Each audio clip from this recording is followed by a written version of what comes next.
राम साथियों, आओ है तव्हांजो होस्ट काशान। अॼु असां तव्हांजे साम्हूं हिकु नए बूटे सां गॾु हाज़िर आहियूं ऐं उन बूटे जो नालो आहे कांव।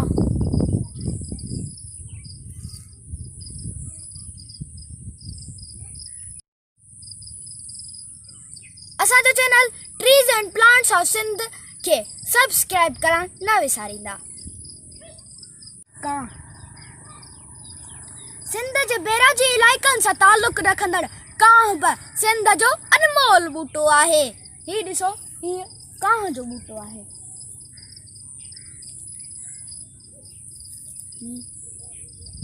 ही सॼो हिते कांव जो बूटो बीठल आहे। सरनि जे विच में हू बहू सरनि जो ॾेख ॾींदड़ सरनि खां केतिरा ई भेरा लाभाइतो ऐं काराइतो बूटो आहे।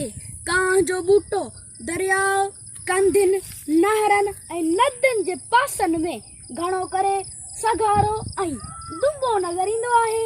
कांव ज़मीन में हिकु मरकज़ी थुब ते बीठल हूंदो आहे, जंहिं मां सरनि जियां डिघा डिघा पन निकिरंदा आहिनि। ॾिसो,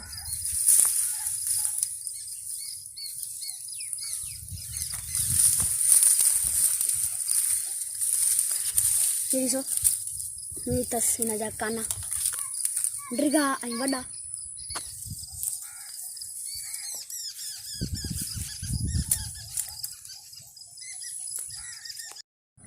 जेके सरनि जे पननि खां कुझु सन्हा हूंदा आहिनि।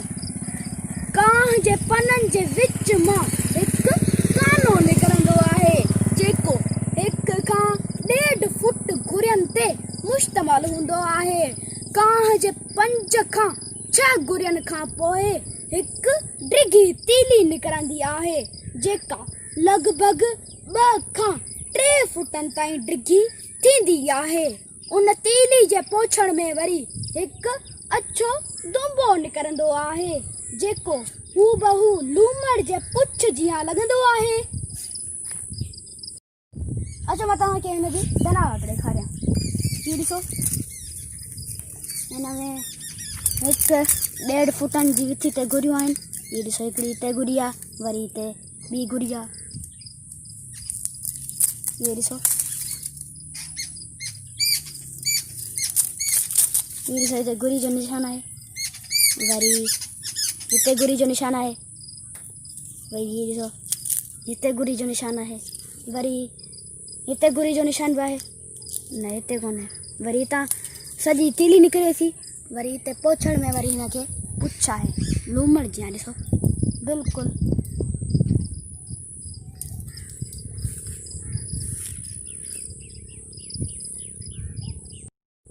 कांव जो बूटो हूअं त सॼो साल साओ ई रहंदो आहे, पर ऊन्हारे जो चालीहो यानी बटरे जो पूरो महीनो ऐं असू जा 10 ॾींहं कांव जी मस्ती जा ॾींहं हूंदा आहिनि।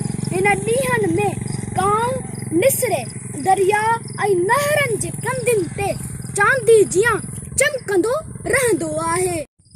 दरिया जी कंधी ते मौजूद कांव जी गवाही लतीफ़ बि पंहिंजे सुर सुहिणीअ जे हिकु बेत में हिन रीत ॾिनी आहे त कंधी झलियो कांव, आशिक उभो आहूं करे, तो कीअं ॿोड़ी सुहिणी, ॿेली मुंहिंजी बांह, दरियाव तोते दांह, ॾींदुसि ॾींहुं क़याम जो। कांव जो बूटो पालतू जानवरनि लाइ बि कुवत बख़्श ग़िज़ा तौरु सुञातो वञे थो। ख़ासि करे माहे माल में खीर जी वाध ऐं खीर में मखण जी मिक़दार जी वाध ऐं सवाद लाइ पिण काराइतो सम्झो वञे थो। उन खां अलावा कांव उठनि जे लाइ बि कुवत बख़्श ग़िज़ा तौरु सुञातो वञे थो। कांव जो बूटो ॿहिराड़ी जे हुनरमंद माण्हुनि लाइ बि काराइतो आहे।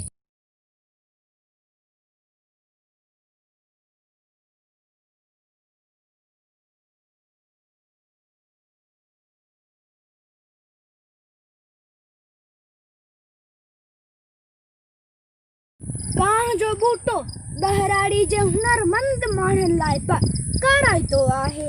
बहराड़ी जा हुनरमंद कांह जे सरनि काननि मां मूड़ा चॿा छॿियूं टूआ पीढ़ा ऐं छॼ पिण जोड़ींदा आहिनि।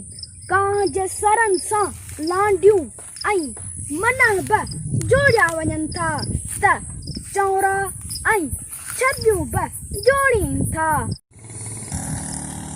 कांह जे सरनि मां वरी वाण बि जोड़ियो वञे थो जंहिंखे हथी या मुञ जो वाण चवंदा आहिनि। मुञ जो वाण पीश जे वाण खां सघारो ऐं सुहिणो थिए थो। कांह जो बूटो हिन वक़्तु सिंध में सख़्त ख़तरे हेठि आहे। कांह जो बूटो उन वक़्तु तमामु कसरत ऐं जजी तादाद में मिलंदो हो जॾहिं सिंधु दरिया ते बंदिशूं न हुयूं।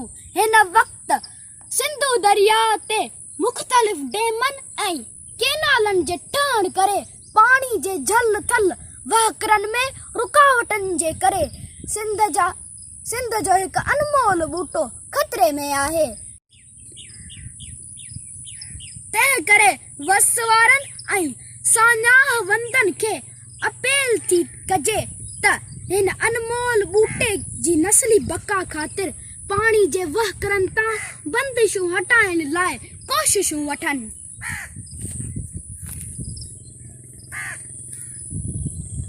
असांजी वीडियो पसंदि अचे त असांजी वीडियो खे लाइक ऐं चैनल खे सब्सक्राइब करणु न विसारींदा।